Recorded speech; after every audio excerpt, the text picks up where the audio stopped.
Hi guys, welcome back to the shack. I got a little more mobility back and can walk around a little more. So today I want to bring you along. I'm out here in the shop working on a job. I've got like 100 beehive panels that I've got to engrave for a friend of mine.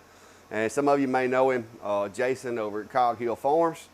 He's a pretty substantial YouTuber and one of my neighbors and of course a friend of mine. And so Jason asked me about engraving some beehives for his upcoming honey collection and honey sales outfit that he's doing. So he dropped them off and we're trying to get them done. So I'm just going to kind of show you guys. You always ask me why I got so many machines, and today I'm going to give you an example of why and how I put them to use.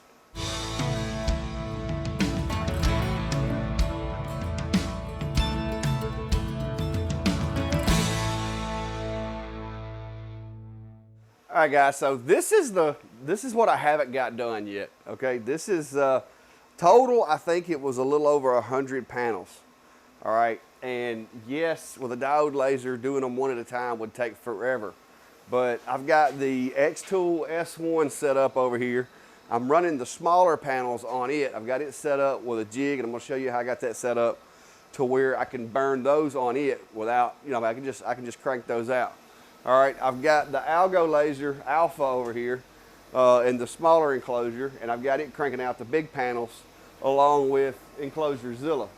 So I've got 3 machines running, and basically I just have to go from machine to machine to machine, taking them out, hitting them with a sander a little bit, and stacking them, and then rebundling them. So I'm gonna go over here and just show you the different setups with the different machines and how I'm able to pull this off. So with the S1 that I've got, I don't have the lift yet. They're supposed to be sending me the riser for it, but I don't have it currently. But the way that I did this, because I've got probably 60 of these things to do. So I took myself some little small strips of wood that I had that are scrap and made myself a jig inside there. And I used some carpenter's tape here to basically adhere those strips temporarily to that bottom panel. This allows me to be able to pull them off. It doesn't leave any residue or anything in there when I get done. And I can put the honeycomb back in there and go back to work. With the S1, if you have the honeycomb in there, this 3/4 inch material would be a no-go for you, because between the honeycomb and the 3/4 inch material, it'd be too tall. And I have been kind of limited on how I can do jigs with the S1, but using this tape, I can also take pretty much any of my jig panels that I have built and take the lock-in panel and use this tape to stick it to the bottom of this pan right here and attach a panel also and do it that way.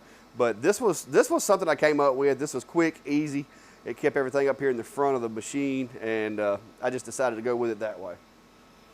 But I will show you the other method later on, as far as being able to engrave things using my jig kits and a little tape here.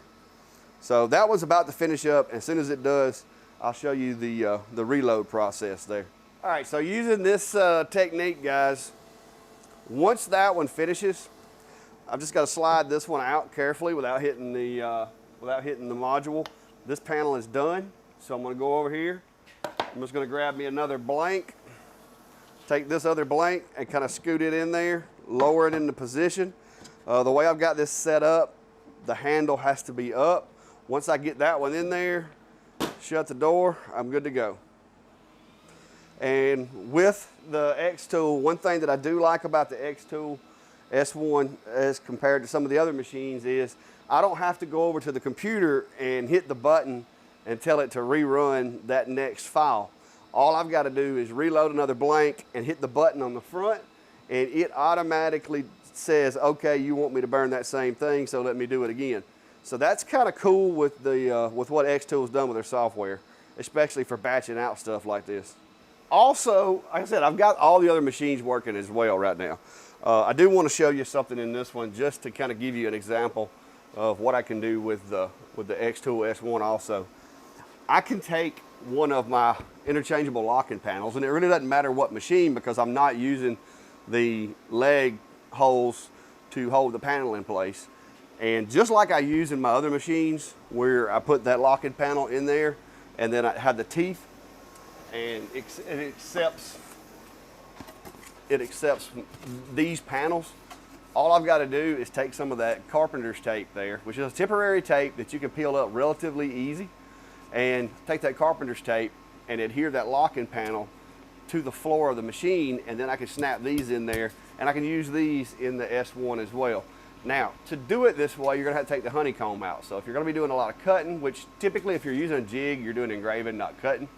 But if you're doing cutting, of course, you wanna take that out, put the honeycomb back in there.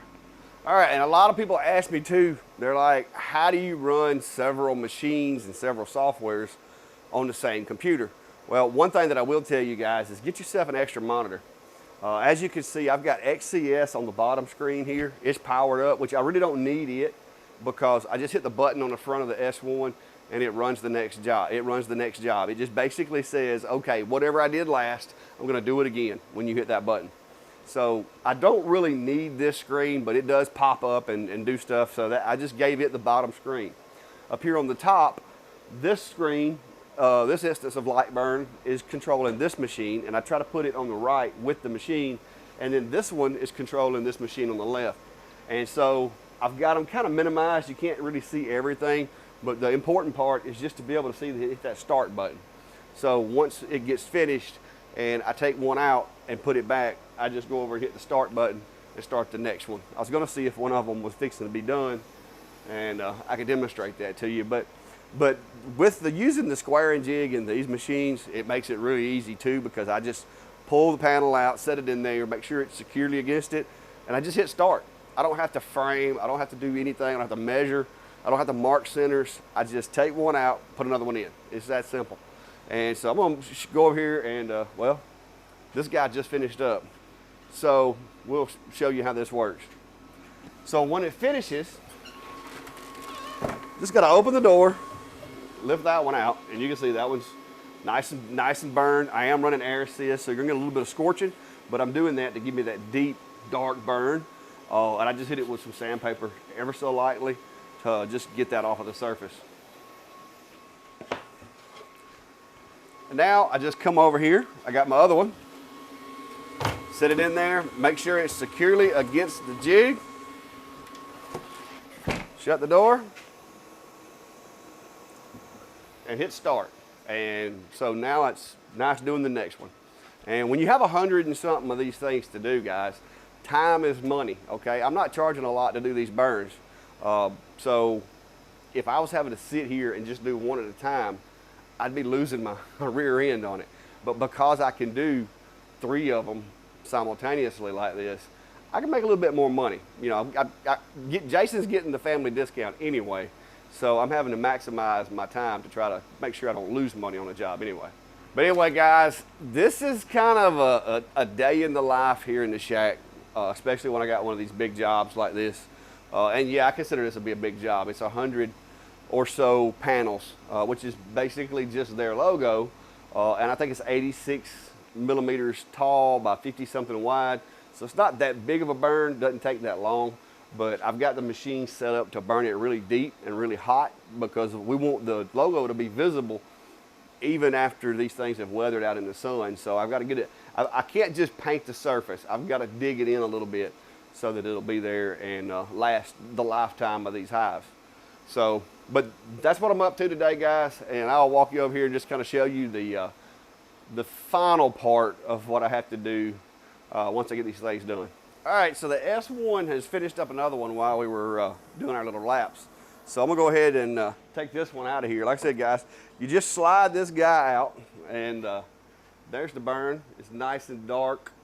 Does need a little touch up with the sander, but like I said, guys, to get that dark of a burn, running air assist, you're gonna get a little scorch. But that's just part of it. Take another one, shove it up in here, make sure it's in my jig properly, and then all I gotta do is shut the door, hit the button again. So I'm digging that part of the X tool for doing stuff like this, because I don't even have to walk over there and hit the button on the computer. I just hit the button on the front of the machine. So that's pretty cool.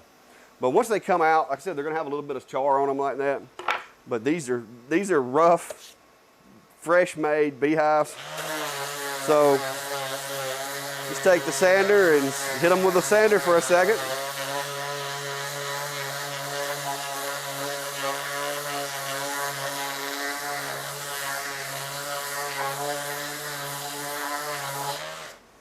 And then once I get them sanded to where I don't have any of that on there, I got my little compressed air hose over here. And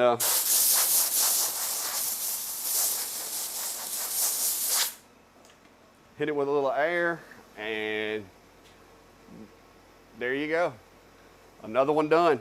And so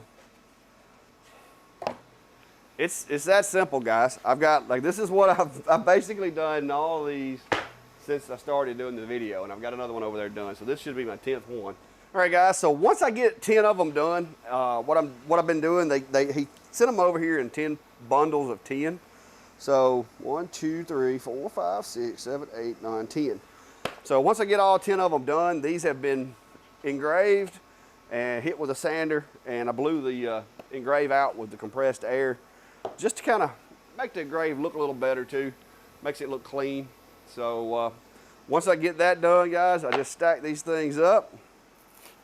My little roll of packing saran wrap here. These things are handy, especially if you're doing large quantities of stuff. You can just wrap it up, and it's really lightweight and goes a long way. I use it with the sawmill too to bind little small pieces of wood sometimes. But basically, I just put me a couple of runs of this on here, bundle them up, and then I've got me a little pallet over here started, and I'll put them on that pallet and get them ready to be picked up here. Probably, I'd say another hour or so. I should have all of these done, because once the enclosure machines get through with what they're doing, which is these big panels like this, I'm going to put them to helping out with doing the smaller panels as well. So I've gotten, this is the 5th bundle of these big ones that I've gotten done. So coming along pretty well. That's it, guys. That is how you take diode lasers, contrary to what a lot of people will tell you, and you can actually make money with them. The secret to making money with a diode laser is never let the laser wait on you, which I got a laser waiting on me. So I'm gonna go ahead and cut the video for a second and get this machine took care of. All right, guys, so as I've said before, you know, I know everybody's, looks at the channel sometimes and they're like, oh, it's just a YouTube guy, but I'm actually a shop first and YouTube second. So, a lot of these, a lot of folks, and I'm not saying anybody in particular, but a lot of folks may, review machines, but they don't really use them for business purposes or whatever. But the one thing that I will say is I test the machines in a business environment to make money, whether it's a hobby or whether you're doing it, trying to do it full time or whatever. Mine's mostly just a hobby. This is my side gig. It helps pay for my toys and pay for, things that I want to have. But guys, I will say I'm a little impressed with the S1. It has joined the fleet with the rest of the machines. And of course, I've got years of confidence in these open frame machines. This is taking a little getting used to, but I do like a lot of the features. Like I said, with the button being on the front of it, being able to push that button and start the next job when I'm batching stuff out, that's pretty handy. Not knocking any of the other machines, I still love them too, but it is actually pretty handy. And Xtool told me that they're going to send me out the riser and the rotary attachment as well. So maybe we'll get to try that out and see how that works later on. Haven't been doing a lot of tumblers lately, but I guess I could make a batch of them just to see how it works and test it out for you guys. But guys, as always, remember, I'm going to drop links down below. If you're thinking about getting this machine, or for that matter, any machine, be sure to click those links down below, and that helps the channel out. It gives me a little feedback, a little payback for taking the time to make the content. And if you haven't already, guys, hit the subscribe button, like button, the little bell, all that good stuff, because as I come out with more content and do more video, you'll get a pop-up, you'll know about it. And like I said, I'm trying to hit 20,000 by the end of the year. That's my goal. I'm at like 17 and 0.6 thousand. I want to hit 20 by the end of the year. So if you hadn't, go hit that subscribe button and help us out. So until next time, guys, be safe and have a good day.